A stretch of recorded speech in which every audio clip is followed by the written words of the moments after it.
C'est l'heure, oui, c'est l'heure du podcast KO, le podcast dédié à la culture sport de combat de l'équipe. Voilà, c'était ma meilleure imitation de l'annonceur de l'UFC, Bruce Buffer, messieurs. Bref, bonjour tout le monde, bienvenue au deuxième épisode de KO.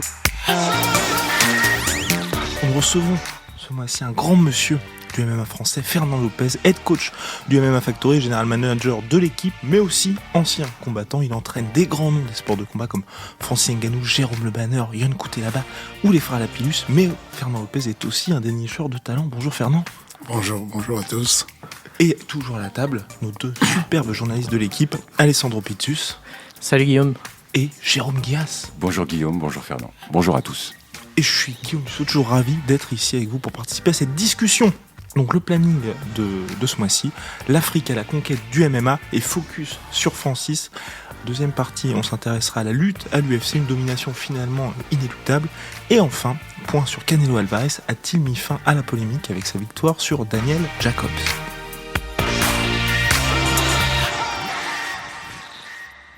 Un très bon programme.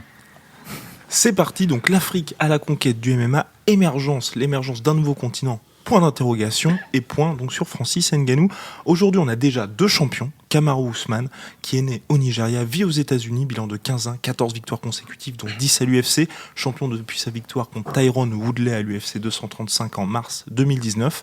Ensuite, on a eu Israel Adesanya, lui aussi né au Nigeria, vit en Nouvelle-Zélande, 17-0 à l'UFC depuis février 2018, il n'a pas perdu de temps, 6 victoires consécutives à l'UFC, champion intérimaire depuis sa victoire contre Kelvin Gastelum à l'UFC 236 en avril 2019 et unification prévue prochainement contre le champion, l'Australien Robert Whittaker. Et donc la grosse question, c'est Francis peut-il devenir le troisième champion africain? Bon, bilan de 13-3, il reste sur deux grosses victoires, 45 secondes KO contre Curtis Blades et 26 secondes contre Ken Velasquez. Alors Fernand, peut-il devenir le troisième champion UFC, surtout quand? Absolument, je pense que c'est une évidence. Francis sera champion de l'UFC. Enfin, si tout se passe bien dans les conditions normales de température et de pression, il n'y a pas de raison qu'il ne soit pas champion de l'UFC. Je pense que ça ne va pas tarder. Je pense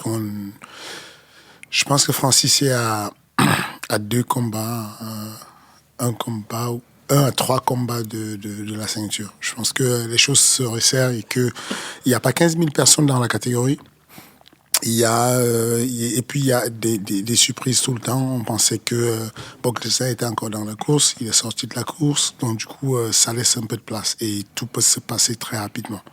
Je pense que le top 4 n'est pas si compliqué que ça et que Francis va tirer son épingle du jeu rapidement.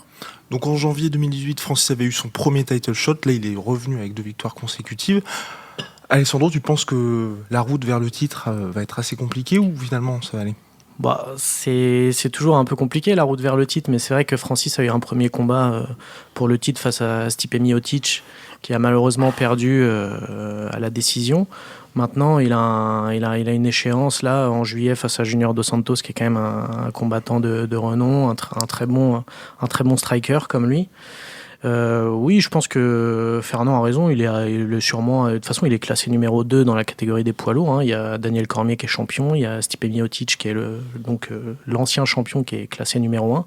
Donc oui, effectivement, il a sûrement 2 combats d'avoir un nouveau title shot. Alors après, maintenant, à savoir si ça sera contre Daniel Cormier ou si ça sera contre Stipe Miocic pour une revanche.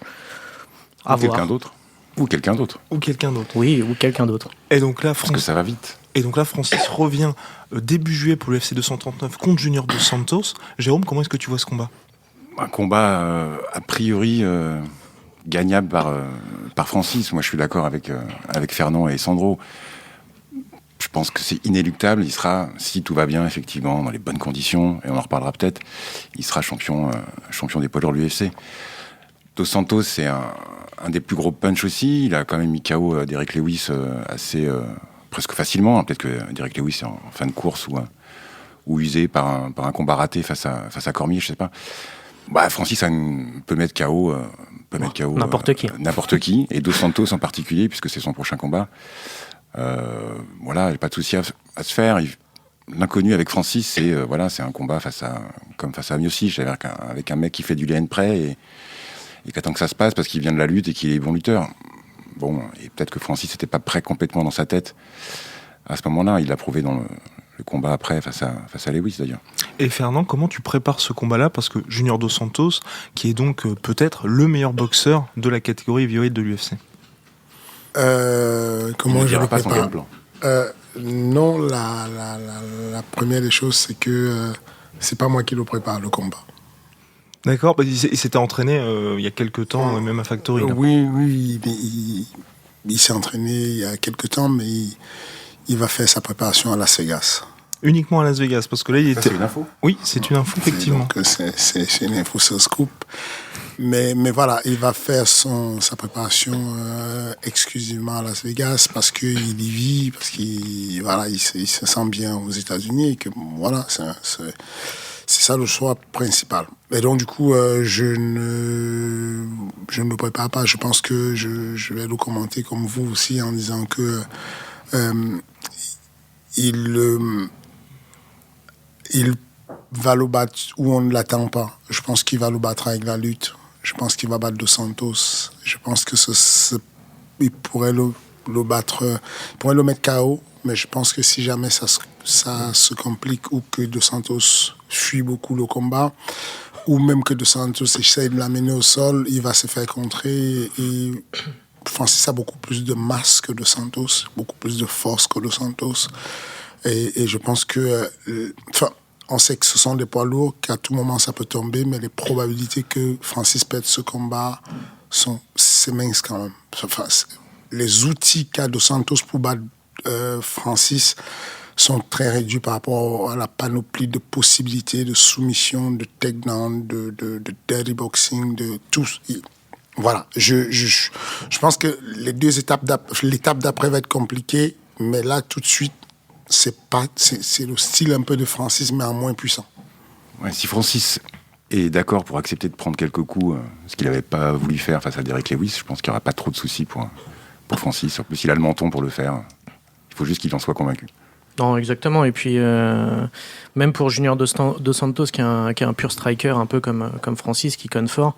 Enfin, en même temps, Francis, il n'y a quasiment jamais eu un poids lourd qui cogne aussi fort que Francis. Donc, dans ce domaine-là, c'est le maître absolu. Donc, si Junior Dos Santos s'approche de trop près, ça finira comme Cain Velasquez en 26 secondes et il le mettra KO. Parce que c'est ce que Cain Velasquez avait dit, qu'il savait très bien que s'il s'approchait trop de Francis, il prendrait un KO. C'est exactement ce qui s'est passé au bout de 20 secondes. Il en a pris une, il est allé au tapis et c'était terminé. On sait tous que contre Francis Ngannou, la jouer comme ça en striking, c'est injouable. Tout simplement. Bien, affaire à suivre, donc combat début juillet.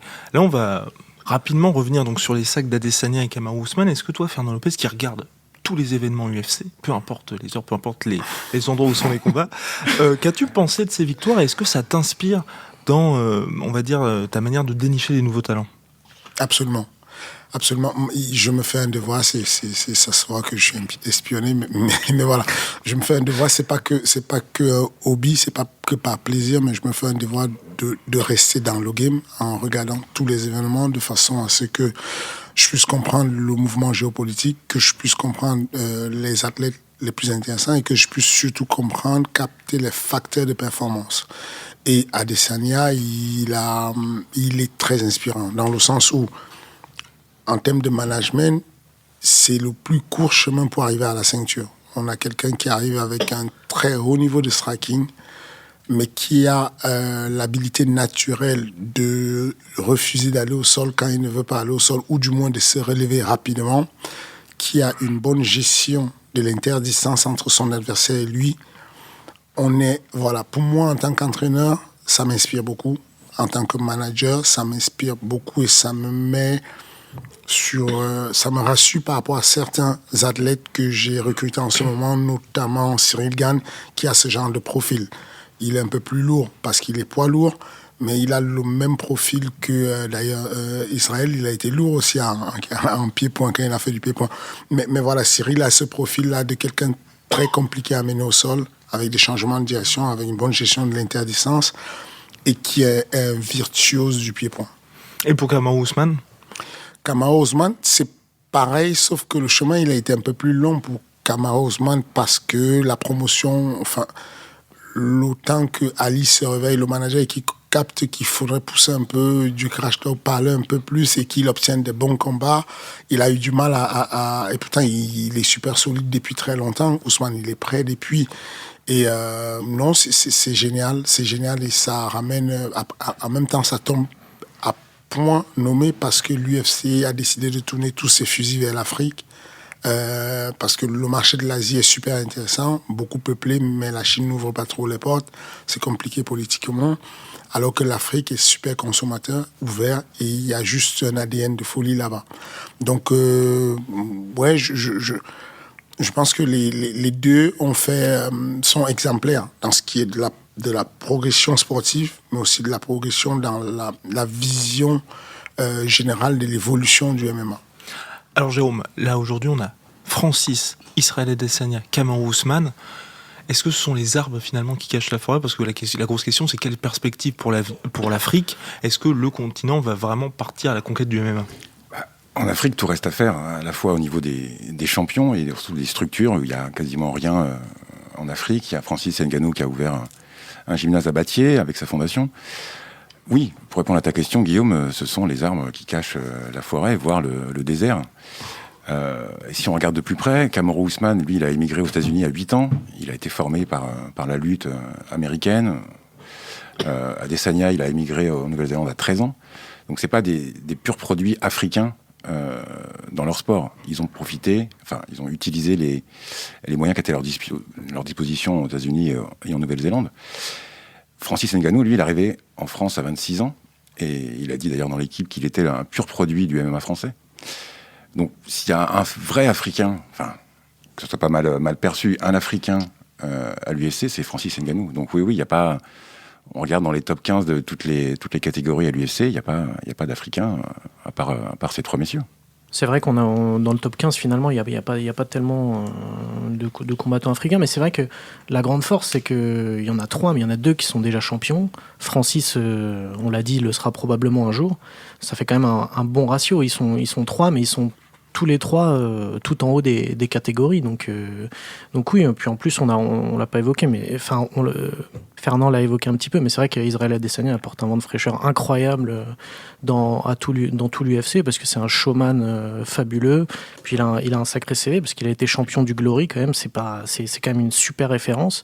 Et Kamaru Usman, c'est un autre style. C'est aussi la diversité de ses combattants. On a un showman comme Israël Adesanya qui est spécialiste pied-point, et on a Kamaru Usman qui est plus un lutteur exclusif.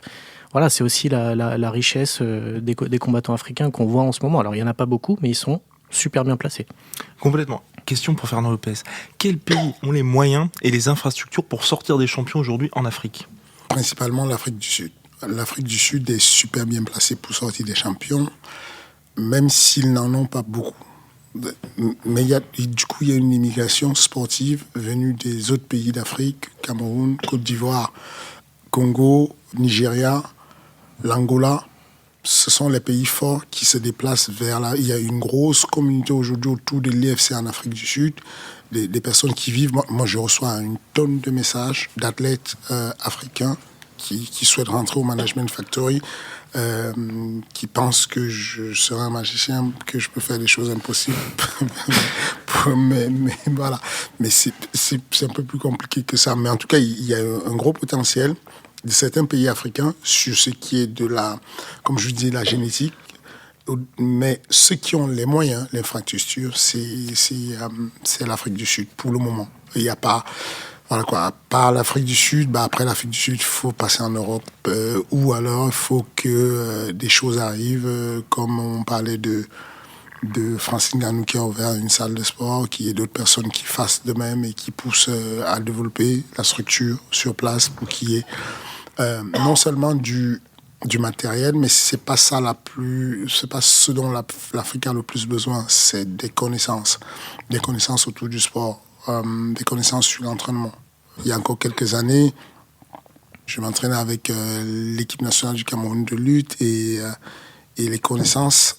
À l'époque déjà, on allait courir sur des collines super solides à 50 degrés à l'ombre. Et puis le coach nous conseillait de ne pas boire de l'eau parce que du coup ça nous rendait un peu plus fort si on faisait quelques jours sans boire.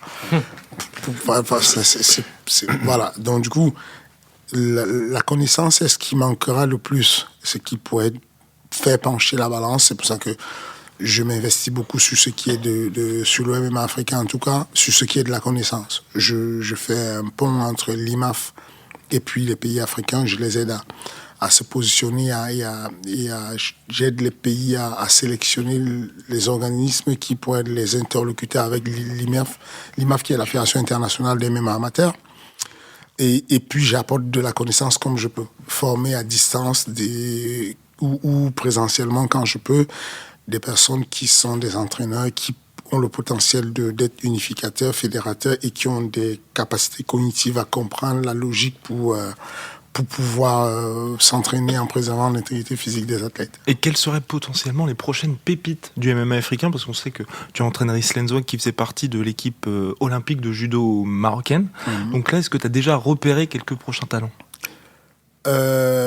Oui, il y a des personnes pas très connues pour le moment. Et j'ai un jeune qui évolue en Afrique du Sud qui n'a que 3 combats. J'ai ce genre de petits jeunes-là qui ont un potentiel énorme. Rizlen, elle a un gros potentiel, mais qui ne va pas durer dans le temps parce qu'il y a un âge qui avance. Rizlen a bientôt 32 ans.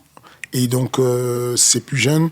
J'ai une Angolaise qui s'appelle Faya, qui a fait 4 fois les Jeux Olympiques en judo, qui a été 5 fois championne d'Afrique, mais qui, pareil, elle n'est plus jeune, elle a 36 ans. Et pourtant, à la salle de sport, tu la vois s'entraîner, on dirait 22 ans. Elle est toute neuve, elle est fraîche, elle est championne de l'Angola de kickboxing alors qu'elle a été au sommet en judo. Elle fait la misère. Enfin, c'est pas possible de l'entraîner avec des filles. Elle ne peut se mesurer qu'à des hommes et qui sont très avancés. On veut la voir. Elle s'entraîne à Paris. Et ça c'est ce que je côtoie directement. Et globalement? Globalement, des grands noms, non, pas tout de suite. Moi, je pense que la prochaine grande star africaine, après ce qu'on a connu à l'UFC, qui n'est pas encore dans le top 15, c'est... j'oublie son nom, vous allez m'aider. Alors, il est dans quelle catégorie? Il est à 77 kilos, il vient du judo, il met beaucoup de KO. Ah, Alassane, qui est ghanéen? Voilà, le Ghanéen. Complètement. Le Ghanéen il va pas être content que je me rappelle pas de son nom. Abdul Razak Alassane, 33 ans, voilà, 3 victoires consécutives par KO. C'est ça. On est très amis, enfin, en tout cas, on se contacte souvent sur les réseaux sociaux et tout. Et voilà, je pense que ce jeune-là, il n'a pas encore donné tout ce qu'il a, on ne l'a pas encore su. Mais vous devrez avoir un œil dessus. Je pense qu'il a les facteurs de performance, il a le truc. Et on a déjà un œil dessus. Donc, le MMA africain, un UFC en Afrique, c'est pour quand, Sandro? Ça va se faire. Je pense que ça va se faire. En plus, Dana White envoie plein de messages depuis quelques mois maintenant. Je pense que, comme on a dit, comme c'est un showman, Israël Adesanya sera sûrement tête d'affiche s'il y a un UFC en Afrique, même Kamaru Usman aussi, même si la lutte n'est pas forcément aussi inspirante que le pied-point, que le vrai striking, mais pour le grand public. Mais oui, ça va se faire. Je pense que l'année prochaine, je pense, en 2020, ça risquerait de se faire. Je suis plutôt un pays anglophone, plutôt l'Afrique du Sud, a priori, voire Nigeria. Comme Fernand l'a dit, en plus, si c'est un des pays qui est le plus avancé en termes de structure. Et qui a déjà une certaine ouverture avec les exactement. organisations américaines comme la NBA et d'autres encore.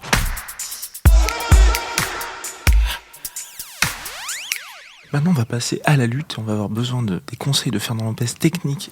La domination des lutteurs à l'UFC, finalement, est-ce que c'est le style ultime pour dominer en MMA? On a vu qu'aujourd'hui, depuis les débuts de l'UFC, il y a eu 28 champions qui viennent de la lutte, 17 qui viennent du jiu-jitsu brésilien, 12 de la boxe, 6 du kickboxing, 4 du muay thai, 2 du taekwondo et enfin un seul du karaté. Et Brock Lesnar avait dit l'avantage de la lutte, c'est que ça permet d'emmener le combat où l'on veut finalement, et c'est ce qui donne tout l'avantage de la lutte. Pourquoi, Fernand Lopez, la lutte fonctionne autant malgré l'évolution aussi rapide du MMA et puis la présence de combattants de plus en plus complets? Alors, il y a quelques années, j'étais d'accord avec Brock Lesnar à dire que si je sais lutter, je décide où le combat va. Avec le temps, ma posture a évolué dessus.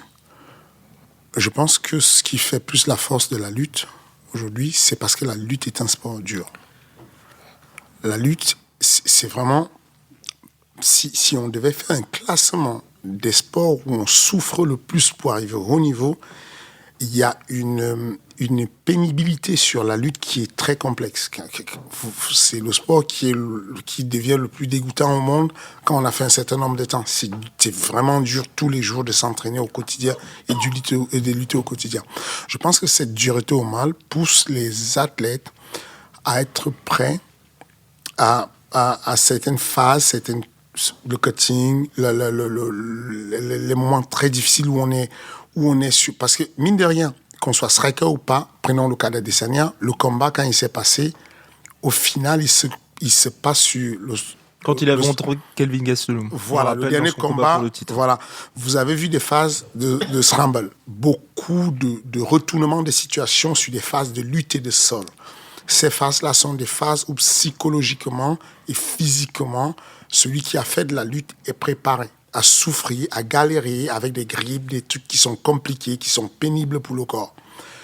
Au-delà de ça, ma posture a évolué. Pourquoi ? Parce que ce que je vous dis, c'est qu'effectivement, à l'époque, on avait le lutteur qui décidait où le combat va, parce qu'il pouvait amener au sol. Aujourd'hui, on a eu, avec l'évolution, à commencer par Joanna Jędrzejczyk, la polonaise, quand elle a eu la ceinture face à la lutteuse. Ce qu'elle a démontré, cette jeune femme, c'est qu'elle avait une capacité à gérer l'espace entre elle et son adversaire, qui permettait pour elle, dorénavant, pour les strikers, qui m'a inspiré en tant que coach, en me disant, OK, Joanna, et ça tombait bien, je le lui ai dit un jour, c'est quand on s'est rencontrés, Joanna, je lui ai dit, tu m'as fait évoluer en tant qu'entraîneur. À partir du moment où je t'ai vu combattre et que j'ai vu comment tu gérais les lutteurs et que dorénavant, c'est pas le striker qui fuit le lutteur, c'est le striker qui met la pression au lutteur, qui met le lutteur dans une position où le lutteur ne va pas choisir quand il lutte, mais il lutte parce qu'il n'a plus le choix, ce qu'on appelle la lutte panique. Et elle est capable de mettre ça. Et c'est ça le nouveau game. Le nouveau game, c'est que le striker, il peut décider, lui, quand est-ce que tu luttes, et donc il choisit de t'attendre en contre ou pas. Et ça change tout. Donc, je ne suis... C'est plus compliqué parfois avec certains lutteurs. Je pense notamment à Khabib Nurmagomedov et Kamaru Usman, qui sont des lutteurs de pression. C'est-à-dire qu'ils ne font qu'avancer sur leur adversaire. En fait, le striker, souvent, a tellement de pression qu'il ne peut pas contrer parce qu'il est constamment sous pression. Et ce sont aussi des lutteurs qui ont une faculté à contrer. C'est-à-dire que quand Conor McGregor, par exemple, le combat face à Khabib Nurmagomedov, il était tellement focalisé sur la lutte de Khabib Nurmagomedov qu'il en a complètement oublié ses points forts. La réponse, elle est là. Vous venez de tout expliquer. En fait, ce qui se passe, c'est que pour la première fois, Conor, qui n'est jamais concentré sur la lutte de ses adversaires, était concentré sur la lutte. Il a même lutté. C'est une folie. C'est une folie. Face à Khabib Nurmagomedov, c'est une pure folie de lutter contre il est sorti de son combat. Oui. Ce que je vous explique, c'est qu'il n'est jamais rentré dans le combat. Il a voulu démontrer qu'il pouvait lutter. Mais effectivement, il l'a prouvé. Sur les 2 premières minutes, sur les 30 secondes, il a contré la lutte en faisant une espèce de bascule. C'était bien qu'on a attaqué, il a contré, mais ça lui a pompé toute son énergie. À partir de ce moment, il est rentré dans le jeu de Khabib où la pression commence à marcher. Ça, c'est le deuxième point, c'est que la lutte, quand on est dans une position où on est le dominé en lutte, c'est très très très dur physiquement parce c'est comme si on drainait votre énergie. Et c'est-à-dire que même à la fin d'un round, quand vous avez passé 3 minutes comme Conor McGregor au sol face à Khabib Nurmagomedov, vous êtes complètement épuisé et la minute de récupération, ça vous fait récupérer rien du tout parce qu'on le voit après, les combattants sont hyper fatigués. Il était atteint, effectivement. Quand on a un combat, par exemple, Tyron Woodley, qui est un fantastique lutteur, face à Kamaru Usman, qui est un lutteur encore plus fort, on voit que c'est quasiment impossible, même pour Woodley, d'apporter une réponse en lutte, alors que c'est un super lutteur. Encore une fois de plus, il est super lutteur sur le tapis de lutte. Tyron Woodley, il a été première division, alors que Ousmane Cameroun a été deuxième division, troisième division pour la plupart du temps d'ailleurs, et puis deuxième division un peu. Ce que j'essaie juste de dire, c'est que Tyron, c'est une affaire de timing. Tu reprends le même combat, tu coaches différemment Tyron Woodley, et tu lui dis, écoute, n'essaye pas de lutter avec ce mec. tu peux pas lutter, ça va te pomper de l'énergie, juste déplace-toi et boxe-le. Il est probablement KO. Mais sauf que Woodley était convaincu d'être un meilleur lutteur que Usman. C'est la grosse différence. C'est ça. La préparation du combat. C'est ce que je voulais dire. Ce que j'essaie de vous dire, c'est que aujourd'hui, il y a des personnes qui perçoivent Francis comme étant un mauvais lutteur vis-à-vis de Stipe. On reprend Francis. Francis suit la stratégie. Je vous promets, il peut faire tomber Stipe 2 ou 3 fois. Il suffit que Francis se déplace, qui se déplace, qui compte, et que Stipe sorte de sa tête que Francis pourrait l'attendre avec un uppercut, pour qu'au moment où Francis fait semblant de mettre son uppercut, qu'il change de niveau, il l'amène au sol, parce qu'il est surpris. C'est tout le boulot de Georges Saint-Pierre. C'était ça, sa spécialité. La lutte n'est pas que de dire, OK, sur le pound for pound, on va sur un tapis de lutte, on a gagné, t'étais meilleur que moi. Il faut pouvoir être capable de reconnaître qu'on est sur une lutte où la feinte n'est plus la préaction que je fais de manière kinesthésique de mon corps avec ton corps, mais la feinte devient l'idée que je te fasse croire que je vais boxer alors que je vais lutter ou que je vais lutter alors que je vais boxer. Donc, tout ça pour revenir sur le fait que je suis persuadé que Conor contre Khabib, si Conor se met dans la situation de timing qu'il a eu avec José Aldo, de « je ne me fais pas toucher, tu me suis 15 000 fois comme tu veux », effectivement, encore une fois de plus, je reviens dessus. Je sais où on a envie d'aller. C'est de dire que la pression de Khabib est telle que tu ne peux pas l'attendre en timing. Mais je ne vous parle pas de l'attendre en timing. Je vous dis simplement qu'il y a des athlètes qui sont capables. En tout cas, c'est ce sur quoi je travaille en ce moment. C'est pas le même niveau de lutter, bien entendu, que mes athlètes affrontent en ce moment. Ceux qui ont regardé un peu le dernier combat de Cyril Gane pour la ceinture du TKO, je travaille uniquement dessus, de me dire que je vais préparer un mec pour qu'il soit capable de me faire 5 rounds de 5 minutes en cavalant sur la pointe des pieds et en frappant en permanence. Si on amène la tête à ça, on pourrait contrer ce style de lutteur. Mais en tout cas, pour le moment, la lutte est au-dessus de la vague parce que c'est la période où les gens n'ont pas encore compris, comme à l'époque, on a eu des problèmes avec le jiu-jitsu. Le jiu-jitsu brésilien a dominé pendant longtemps parce qu'il y avait une bonne période où on n'avait pas compris comment faire attention au maître du sol. Et on est sur la vague où aujourd'hui la lutte domine. Et est-ce que, Jérôme, toi, il y a quelqu'un qui te marque en particulier dans ce règne des lutteurs? Il y a Cejudo, Ben Askren, Khabib. C'est vrai qu'on n'a pas parlé de Cejudo, qui est effectivement aussi, qui a été champion olympique. Complètement, qui était membre de l'équipe olympique 2008 avec Ben Askren et Daniel Cormier. Oui, bien sûr. Il y a John Jones, qui est un excellent lutteur. Il y a Cormier, évidemment. Et puis Khabib, évidemment. Khabib Nurmagomedov, qui est super impressionnant, qui vient du sambo, et qui sait aussi frapper, plus que Conor le pensait d'ailleurs. Alors, juste pour revenir sur les raisons de la lutte, à mon avis, je vais essayer de faire très court. Il y a plusieurs raisons. Je rejoins Alessandro et Fernand. Ça développe un cardio qui se rapproche beaucoup des efforts intenses du MMA. Ça développe une grosse puissance des jambes et des bras, du haut du corps. Les saisies de tête, les saisies de bras, ça permet de contrôler le corps adverse, de contrôler le combat. Et surtout, je pense que c'est un des sports de combat où on a le centre de gravité le plus bas.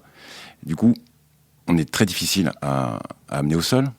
Et on reste debout et on peut effectivement, si on est dans le bon timing, dominer un combat, même face à un striker qui essaiera de garder la distance. Et il y a une autre raison, à mon avis, pour laquelle la lutte est prépondérante et domine. Le MMA, c'est un sport qui s'est développé notamment aux États-Unis, où la culture de la lutte universitaire est ultra développée. On a des règles qui favorisent un tant soit peu les lutteurs. On a un angle de l'octogone qui sont des angles ouverts, qui favorisent aussi les lutteurs et pas les strikers qui pourront enfermer un adversaire dans un coin. Toutes ces raisons expliquent, à mon avis, que la lutte est prégnante en MMA et à l'UFC en particulier en ce moment, même s'il y a quelques strikers qui trouvent effectivement la parade quand ils sont dans le bon timing, quand ils gèrent correctement la distance. Mais défendre contre un lutteur, c'est dur. C'est très dur. À mon avis, la meilleure façon, c'est d'être un meilleur lutteur. Exactement. Oui, c'était toute la question, c'est quelle arme anti-lutteur? Est-ce que finalement la meilleure arme anti-lutteur est d'être soi-même un lutteur? C'est justement ce qu'on évoquait juste avant de préparer l'émission. On se demandait effectivement si c'était pas la meilleure arme. Et je suis convaincu que la meilleure arme, c'est d'être un meilleur lutteur. Et c'est pour ça, pour l'instant, que Kamaru Usman et Khabib Nurmagomedov sont injouables. Nurmagomedov, rends-lui honneur. Nurmagomedov, excuse-moi. toujours un peu de mal. Nurmagomedov ont toujours dominé leur catégorie. Donc effectivement, c'est très compliqué d'affronter un lutteur. Et je pense que Fernand va me rejoindre sur ce point-là. C'est compliqué de faire progresser quelqu'un en lutte s'il n'a pas pratiqué très tôt. C'est plus facile de progresser en pied-point. On le voit par exemple avec Khabib. Il a réussi à progresser en pied-point alors qu'il n'était pas forcément exceptionnel. Et Jérôme l'a dit, il a failli mettre KO Conor McGregor quand même. Mais progresser en lutte, c'est beaucoup plus compliqué parce que la lutte ne tolère aucune erreur. Absolument d'accord. Aucune erreur. La boxe, pareil. Oui, mais on peut prendre un coup. Attention, c'est très précis la boxe. Je suis d'accord avec toi, Fernand, mais quand tu prends un coup, tu peux être sonné, mais te remettre. Comme par exemple, là ça me vient comme ça, TJ Dillashaw contre Cody Garbrandt, TJ Dillashaw prend un énorme coup, fin du round, il se remet, il revient, il gagne. En lutte, si vous êtes dans la position du dominé, si le lutteur qui est en train de vous mettre la misère, comme tu l'as dit tout à l'heure, s'il verrouille une position et qu'il peut placer une clé de bras, une clé de jambe, une clé ou un étranglement arrière, le combat est terminé, c'est fini. Alors, ce que j'essaie juste de dire, c'est que de mon point de vue, ça n'engage que moi. C'est pour ça qu'on te demande. Ça nous intéresse. Je vous promets, le futur nous dira, mais l'anti-lutteur, ce n'est pas un lutteur. C'est très complexe d'aller faire de l'anti-lutteur. Vous prenez un gars qui a du mal à lutter, qui a déjà du retard sur la lutte. Vous voulez lui apprendre la lutte, ça ne se joue pas là-dessus pour aller gagner un combat. C'est impossible. Ça se joue sur le complexe technico-tactique. Ça se joue exclusivement. Tu prendrais quoi, par exemple prendre ses distances, faire des petites combinaisons, attaquer Non, c'est pas juste prendre ses distances, c'est de mettre une grosse pression sur le lutteur. Enfin, c'est incroyable ce que je vous dis. C'est incroyable. C'est paradoxal ce que je vous dis, mais encore une fois de plus, reprenez les grands strikers qui ont pu vaincre les lutteurs, vous allez vous rendre compte que mais est-ce qu'on a déjà vu des lutteurs comme Khabib ou Kamaru Usman aussi forts? Oui, le premier, oui, on a des lutteurs, mais jusqu'à là, tant que Khabib n'est pas tombé, on ne saura pas s'il a des failles. Enfin, s'il va tomber. Pose la question. Voilà, tant que Ousmane n'est pas tombé, on ne saura pas s'il a une faille. On pense que c'est impossible, mais je vous dis encore que ça m'embête vraiment de ne pas me rappeler le nom de l'adversaire de Joanna Jędrzejczyk qui est... Carla Esparza. Carla Esparza. Merci. De strawweight. Ok, cette championne qui était une championne olympique, qui a fait un podium aux Jeux Olympiques en lutte, c'est ce combat-là qui est le combat référence de comment battre un lutteur. C'est que le striker, dorénavant, fait le pas, prend le centre de la cage, impose sa boxe, cependant maintient l'interdistance. Ça veut dire que Conor est un expert dessus, intouchable. Vous oubliez juste que Conor, il a Contre Eddie Alvarez. Contre Eddie Alvarez, non, même il y a un autre lutteur beaucoup plus Chad Mendes. Chad Mendes, qui, même si c'était un Il y avait charlottiste, un petit déficit de taille Conor avait un avantage de taille sur ce coup-là. cependant, au-delà de la taille, regardez juste l'interdistance qui les sépare. C'est que à chaque fois où Chad Mendes faisait un pas en avant, Conor restituait le pas et maintenait la même distance qui les sépare. Ce que je veux dire, c'est que c'est la clé de tout. Si je suis capable de te toucher, de ne pas me faire toucher, alors le combat, de la même manière que le lutteur décidait où se passe le combat, le striker se met à décider où se passe la boxe. Donc, moi, je pense que c'est très laborieux de trouver quelqu'un qui va aller battre Ousmane Kamaru sur la lutte. Ça va être dur, alors que si on travaille sur quelqu'un comme Israël Adesanya contre Ousmane Kamaru, ça, ce sera un combat.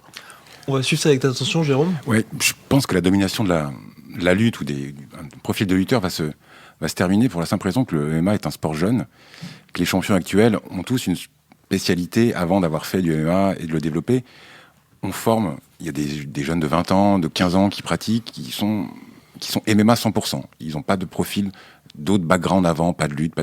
Ils seront complets, ils sauront lutter aussi bien que frapper debout ou de maîtriser le jiu-jitsu.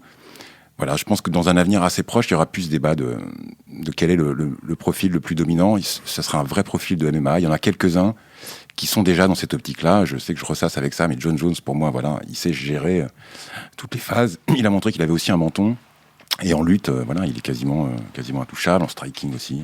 L'année dernière, l'UFC fêtait son 25e anniversaire, donc ça reste une ligue jeune et un sport très jeune, donc c'est vrai que les combattants sont de plus en plus complets.